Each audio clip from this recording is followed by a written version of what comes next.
Bonjour, bienvenue sur Télésud, Global Africa Télésud, dans votre émission Entretien du jour. Entretien du jour, aujourd'hui, reçoit Pierre-Henri, un jeune homme qui a passé sa vie dans les métiers de rapprochement des peuples. Après beaucoup de structures qui ont fait qu'il était à côté des humains, pour les rapprocher à d'autres humains, en 1997, il était à France Terre d'Asile et depuis 2015, il est à France Fraternité qu'il a créé. Bonjour. Bonjour, madame. Alors, vous qui aimez voir les gens se mélanger, les gens être ensemble, pour le vivre ensemble, entre continents, sans distinction de race, d'ethnie, de sexe, de genre, ainsi de suite, comment vous vous sentez aujourd'hui face à la montée en puissance des extrêmes en France? Je suis forcément inquiet. Comment ne le serait-on pas? D'ailleurs, la situation politique en France est très particulière, mais elle l'est en Europe, elle l'est dans le monde. Voilà quelques années que le populisme gagne des parts de marché un peu partout et que dans la figure du populisme, il y a des boucs émissaires tout à fait commodes qui sont trouvés un peu partout dans le monde. Sont la figure de l'étranger. On est toujours étranger à l'autre et ça fonctionne à peu près partout. Dès lors qu'on a un problème interne, hop, on prend la figure de l'étranger, on dit, ben voilà, c'est de la faute de l'étranger. Alors il se trouve qu'en France, on a 2 siècles et demi d'acquis de la République, avec un certain nombre de droits qui, parfois, ont connu des soubresauts, des reculs, etc., mais qui sont profondément ancrés dans la nation française. Et donc, oui, je suis dans un moment de grande inquiétude parce que je vois que le Rassemblement national est aux portes du pouvoir. Et cela, je vous le dis très tranquillement, ma génération ne l'a jamais pensé, n'a même jamais pensé que cela puisse être possible. Mais quels sont les facteurs qui ont pu rendre cela possible? Alors que, normalement, l'étranger ne dérange pas, surtout dans ce qui sont les métiers, ne s'intéresse pas aux métiers déjà, aux métiers des halogènes lorsqu'ils arrivent quelque part. Ils occupent des secteurs délaissés et normalement, il ne devrait pas y avoir de friction entre halogènes et étrangers, à plus forte raison avec les politiques. Oui, enfin, là, vous raisonnez. Mais, vous savez, le racisme, la xénophobie ne raisonnent pas. Elles fonctionnent sur des peurs, des ressorts qui sont, au fond, de chaque être humain et que l'on instrumentalise. Donc, vous me posez la question de savoir pourquoi on en est là.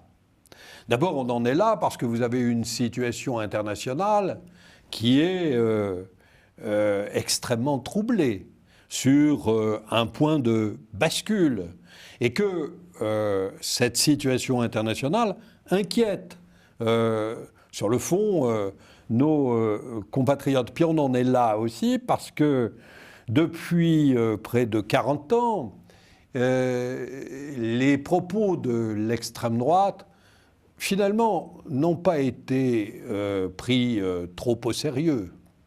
Des dérapages.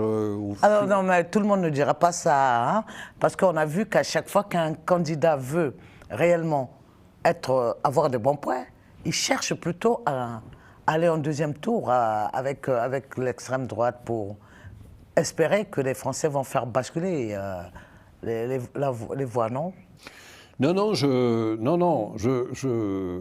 pense pas. Vous me posez la question simplement de savoir pourquoi on en est là. Eh bien, on en est là parce que d'abord, donc, il y a la crise internationale, il y a aussi un certain nombre de facteurs endogènes en France, avec des difficultés autour du pouvoir d'achat, autour de questions de l'accès au logement, etc. Et donc, nous sommes dans une crise de sens du politique. Et dans une crise de sens du politique, eh bien, la parole simpliste se libère. Et c'est ce que je vous disais, on trouve des boucs émissaires. Alors, les boucs émissaires, c'est très simple. Aujourd'hui, ça a plusieurs noms. Ça a la préférence nationale, le nom de la préférence nationale, ça a le nom de la binationalité, ça a le nom du droit du sol. Alors, je m'explique. Le droit du sol. Vous avez peut-être entendu récemment les leaders du Rassemblement national Jordan Bardella, pour ne pas le nommer.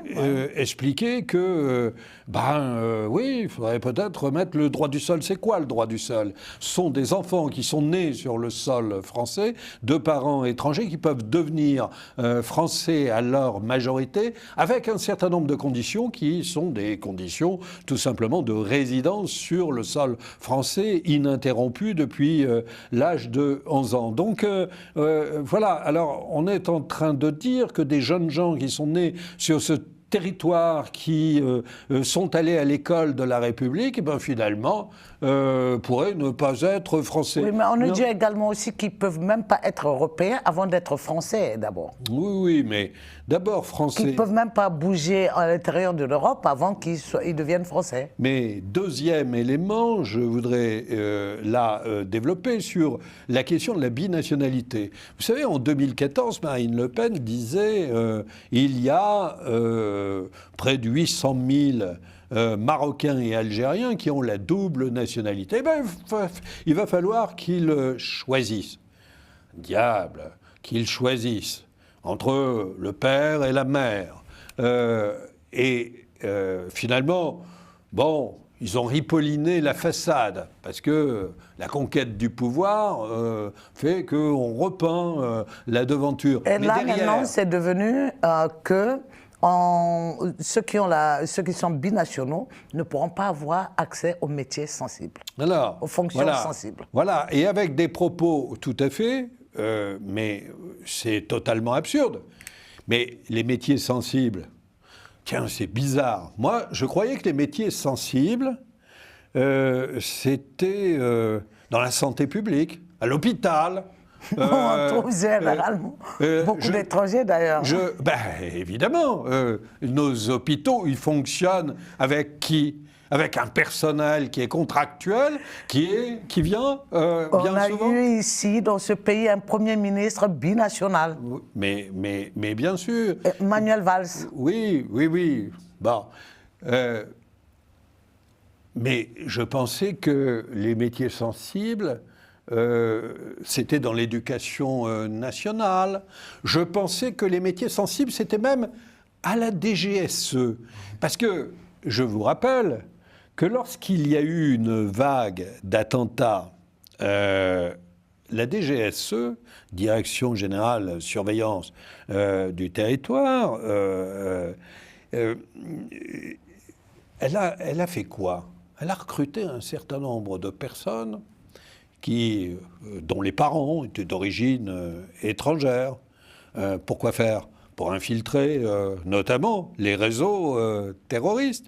Et récemment, vous avez un responsable de la DGSE qui a publié une très belle vidéo qui explique que la mesure du Rassemblement national, c'est évidemment absurde. Puis je rappelle qu'en plus, pour les métiers de la sécurité et de la défense, il y a toujours une enquête. Et il y a une enquête de vulnérabilité, voilà. Et que... à partir du moment où cette enquête est passée, eh bien, que l'on soit d'origine étrangère ou français, je ne sais même pas ce que ça veut dire, cette notion, eh bien, il n'y a pas de problème. Troisième élément, donc, après le droit du sol, après la binationalité, il y a la préférence nationale. Alors là, on nous explique qu'il faudrait faire une distinction entre Français pour accéder un certain nombre d'aides sociales telles qu'elles ont été conçues par le Conseil national de la résistance, pour accéder au logement. Donc, même aussi s'attaquer à l'AME, l'aide médicale d'État. Oui, ça c'est encore un autre sujet, l'aide médicale d'État, je vais y revenir. Mais grosso modo, on nous propose de faire des listes, entre Français, suivant l'origine. Donc voilà, chacun aujourd'hui est prévenu. Parce que, vous savez, et chacun doit être en responsabilité. Parce que vous savez, le sort de notre pays commun, il est dans les mains de chacun d'entre nous. Il y a quelques jours, j'ai suivi les matchs de l'équipe de France. Je suis allé à Düsseldorf et je suis allé à Leipzig. Et si je vous raconte ça, c'est que sur la route de Leipzig, il y a le camp de Buchenwald. Alors je suis allé au camp de Buchenwald où ont été enfermés à partir de 1937 un certain nombre de juifs, un certain nombre de communistes, un certain nombre de socialistes, un certain nombre d'opposants, un certain nombre d'homosexuels. 56 000 qui sont morts. Mais si je vous raconte sur tout cela, c'est qu'à côté de Buchenwald, il y a une petite ville qui s'appelle Weimar. Et Weimar, c'est la République de Weimar, la République allemande, qui a été créée à partir de 1919, après la Première Guerre mondiale. Et Weimar, c'est aussi une ville qui a accueilli Schiller, Nietzsche, Goethe, Liszt, tous les grands penseurs, artistes, etc. Et vous savez quoi ? Eh bien, d'abord, de la République de Weimar a été transmis en 1933 le pouvoir par la voie des urnes, c'est Hindenburg qui a fait ça, à Hitler, par la voie des urnes.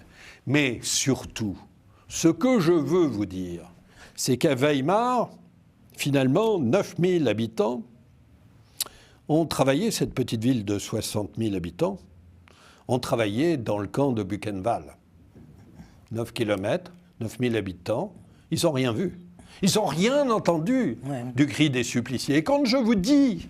Oui, mais alors, quand je vous dis... Non, laissez-moi terminer. Quand je vous dis que chacun d'entre nous a la responsabilité de ce qu'il va faire, je ne peux pas m'habituer à ce qu'un tiers de nos compatriotes votent pour le Rassemblement national. Ce n'est pas possible. Je veux bien, mais c'est en même temps des Français et des gens originaires des pays d'autres pays qui deviennent français, qui votent pour le Rassemblement national quand même. Eh bien, qui ont donné les 32% récemment et à la présidentielle les 37% à Le Pen. Ce n'est pas gratuit, ce sont nos compatriotes. Oui, ce sont nos compatriotes. Et il y a aussi un certain nombre de nos compatriotes qui viennent, dont les parents viennent du monde entier, viennent du continent africain, du continent asiatique, qui beaucoup d'Africains aujourd'hui disent qu'avec Le Pen, il y a moins d'hypocrisie.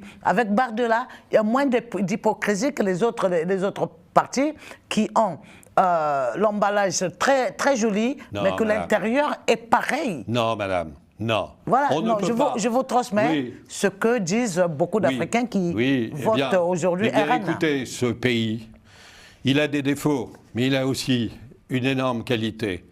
Une qualité de générosité, une qualité d'accueil, qui fait que au fur et à mesure des années, nous avons accueilli les exilés du monde entier. du monde entier. C'est aujourd'hui ce qui nous est reproché. C'est aujourd'hui ce qui m'est personnellement reproché par des dizaines, des centaines de mails d'insultes, en me disant que je serais jugé le jour de la libération. J'imagine que pour eux, le jour de la libération, c'est sans doute le 7 juillet quand ils gagneront. Ce que je veux dire à nos compatriotes africains, africains du Nord, africains subsahariens, mais aussi aux autres, c'est que là, vous avez 12 millions de Noirs, hein, oui. De Noirs d'afro-descendants en France qui sont capables de voter. Donc vous leur dites, attention, votez utile. Ben, je leur dis, votez pour les partis de l'arc républicain. Je leur dis, faites barrage au RN en toutes circonstances. Vous pouvez avoir des critiques vis-à-vis de ce pays. Nul n'est parfait, oui, bien sûr. On a des choses à solder. Mais enfin, nous vivons ensemble. Et si vous voulez préserver ce pays, faites ce que vous devez faire. Oui, dites-moi. Quel est l'état d'esprit des gens venus d'ailleurs que vous accueillez ici, qui considèrent que la France est un pays d'accueil, un pays des droits de l'homme, un pays d'humanisme? Ils sont inquiets. Quel est leur état d'esprit depuis qu'ils ont vu cette montée du Front National et peut-être déjà Bardella, Premier ministre de la cohabitation? Vous savez, la démocratie, c'est un apprentissage. La citoyenneté, c'est un apprentissage. Prendre la parole, c'est un apprentissage. Ça coûte très cher dans un certain nombre de pays sur le continent africain. Hein? On finit très vite dans les geôles des différentes dictatures. Ils arrivent ici, même si c'est dans des conditions difficiles, la plupart du temps, au moins, ils peuvent imaginer un avenir pour leurs enfants. Ils peuvent sortir dans la rue sans risquer de se faire massacrer. Mais pour autant, parfois, la question des élections leur semble très loin. Voilà. Puis d'autres sont forcément inquiets quand ils entendent les propos du Rassemblement national. Et ceux qui sont particulièrement inquiets, c'est les enfants de la deuxième, de la troisième génération, qui sont nés ici, qui ont été naturalisés il y a fort longtemps, ou qui sont tout simplement nés français, et qui entendent que parce qu'ils vont s'appeler Ibrahim, Fatoumata, que sais-je, Adil, voilà que... Oui, mais il y a des attaques sur l'identité également. Entre Afzatou n'est pas un prénom et Mohamed n'est pas un prénom français. On en a entendu. Bien sûr. Alors, mais ça, Monsieur Pierre-Henri, on n'a plus que quelques minutes pour vous. Si vous pouvez nous dire quelles sont les perspectives pour vous, comment réellement sortir de là. Mais comme aussi vous dites faire barrage, est-ce qu'il faut tout le temps attendre aussi le dernier moment pour ne venir que faire barrage, ou il y a autre chose que vous avez à proposer? Mais il y a une bataille culturelle de toutes les instances, sauf que pour l'instant nous l'avons perdue, cette bataille culturelle. Ma génération et les générations qui sont derrière ont perdu cette bataille culturelle, puisque aujourd'hui ressurgit dans l'espace public une certaine manifestation d'un racisme décomplexé. Donc il y a une bataille culturelle qui nous intéresse tous. Le racisme, c'est pas une question de blanc ou de noir, c'est cette idée que l'autre, parce qu'il est différent, aurait des droits moindres. Donc il faut se battre là-dessus. Puis il faut surtout s'engager en citoyenneté, en collectif, pour défendre ces idées, aboutir à des compromis. La vie, c'est ça, on a la chance. Vous savez, j'ai l'impression que parfois, nous sommes dans une démocratie fatiguée et que les gens ne se rendent pas compte. La démocratie atteint ses limites, fin de cycle, il faut essayer autre chose? Non, madame. Non, madame. Qu'est-ce que les questions d'immigration, justement, ont à voir avec la démocratie dont vous parlez? Quel lien faites-vous? En quelques secondes, parce que bientôt c'est la fin. Alors, en quelques secondes, mais vous avez une concurrence des pauvretés qui est organisée sur l'ensemble du territoire. C'est la trame idéologique du Rassemblement national. On va opposer le pauvre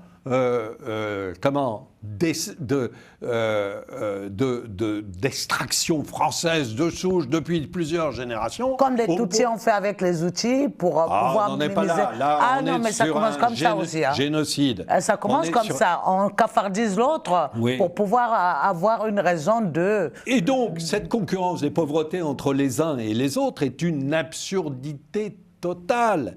Ça ne veut pas dire qu'un pays n'a pas le droit d'imposer un certain nombre de règles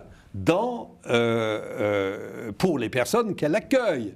Et ça ne veut surtout pas dire que les gens accueillis n'ont pas à respecter les règles du pays d'accueil. Ça, c'est une évidence. Bon. Dans votre proposition, quelques secondes, mais vraiment. Oui. Proposition finale, que proposez-vous? C'est bientôt le 30 juin. Et bientôt, très bientôt encore, le 7 juillet. Je crois que je l'ai dit. Je l'ai dit. Oui. Il faut d'abord utiliser son droit de vote, puis ensuite, il faut se rassembler pour travailler à écarter de manière définitive le danger de l'extrême droite. Voilà. Merci beaucoup. Merci Pierre-Henri. Je rappelle que vous êtes dans les métiers qui rassemblent, qui rapprochent et qui font aimer les peuples depuis votre très très jeune âge, pour le jeune homme que vous êtes. Et que vraiment votre appel sera entendu. Et merci d'avoir répondu présent à notre émission sur le plateau de Entretien du jour. Merci Pierre. Merci de votre accueil. Merci beaucoup. Chers téléspectateurs d'Entretien du jour, bienvenue dans le bonus de votre émission d'aujourd'hui. Nous allons vous proposer de suivre une réunion d'Africains qui se sont rassemblés. Ils sont plusieurs générations et ils ont été des élus ou des simples citoyens à se rassembler pour demander à faire barrage contre les extrêmes, contre le Front National, notamment RN, pour que les Africains subsahariens fassent des votes utiles. Et ils ont fait d'autres propositions, c'est-à-dire à savoir qu'il pourra être mis prochainement sur place ici en France, à Paris, un conseil des afrodescendants. Suivons l'élément. Notre responsabilité, c'est d'être là, en ce moment-là, de bascule et de jouer notre rôle. Notre rôle, c'est quoi? C'est de tout mettre en œuvre pour que ce que nous craignons ne se produise pas. Moi, je n'ose pas imaginer que le Rassemblement national gagne une bonne partie de sièges le 30 juin. Et qu'est-ce qui va se passer pour les Républicains? Est-ce qu'ils vont prendre le maquis ou est-ce que nos jeunes vont brûler les voitures? L'urgence, elle est là, elle est vitale. Donc, je pense qu'on peut être d'accord là-dessus. Il faut mobiliser tout le monde pour qu'il y ait, dès le premier tour, un vote massif. Et je le dis, je l'assume. Il faut que la réunion elle soit utile. Pour nous, pour la cause pour laquelle on se bat, pour les gens pour lesquels on se bat. Il faut qu'elle soit utile. Donc, pour qu'elle soit utile, je pense que la première chose, on a décidé qu'on va tout faire pour que les gens votent pour faire barrage au Rassemblement national. Donc ça, il faut que ce soit su. On communique là-dessus. Je compte sur les communicants, ils sont nombreux, ils sont là, ici ou ailleurs.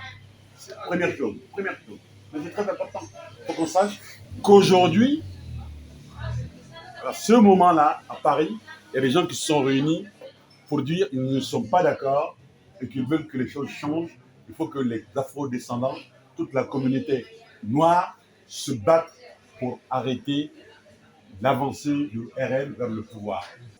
On dit toujours qu'on est victime, mais on a une part de responsabilité dans les malheurs qu'on fait. Il suffit seulement d'aller mettre un bulletin de vote lundi ou le dimanche. Et ça, c'est important. Et les gens ne vont pas se déplacer pour aller voter. L'enjeu, il est là. Pourquoi on est toujours dans la victimisation? Pourquoi on ne peut pas aller voter quand on a le droit? Sadou en parlait tout à l'heure, il y a 40 ans, on se battait sur le droit de vote des étrangers aux élections locales. Et là, on a le droit de voter, on se gratte les couilles, passez-moi l'expression. Il n'y en a pas d'autre. Non, mais il y a quelque chose qui ne va pas en nous. On a les moyens de congédier Macron et de marginaliser le Rassemblement national. Parce qu'il y a 12 millions de personnes. Pourquoi on ne va pas le faire? On est en train de discuter de je ne sais quoi. Allez, votez!